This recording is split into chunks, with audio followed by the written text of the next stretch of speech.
طيب ممكن مش ممكن كنت تشتغل في هاري، هو قصده هاري ستيتر المكان اللي انا كنت شغال فيه، وليفت مع بعض وكده تظبط دخلك شويه احسن من 12 ساعه في حاجه واحده.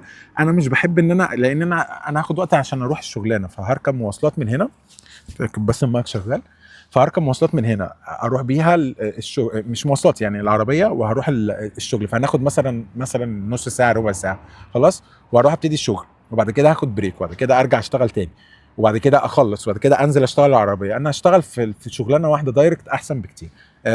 فانا ما كنتش حابب ان انا اعمل كده، وفعلا اشتغلت معاهم، اتفقوا معايا وهم كانوا مش عايزيني امشي، فاتفق معايا ان انا ممكن اقعد شويه، ممكن اشتغل بس يوم واحد في الاسبوع، بعد كده حصلت مشكله مع المدير ومشيت. لكن انا كشغلانه بصراحه انا مش يعني، هي مهلكه شويه، انا بحاول ادور على شغلانات يعني اخف شويه. الفتره دي بحاول ان انا ادور على شغلانه تديني فلوس اكتر واركز فيها. طلعت الرخصه بتاعت الامن دي ب $500، وبرده في حاجه اسمها سايبر انستيتيوت، بس انا لسه ما اشتغلتش في حاجه، فهحاول ان انا لما اشتغل في حاجه برده اسجل لكم كده واعرفكم الدنيا فيها ايه. وبحاول ان انا ادور على شغلانه واحده اركز فيها، فاهمني؟ ده اللي انا اميل ليه.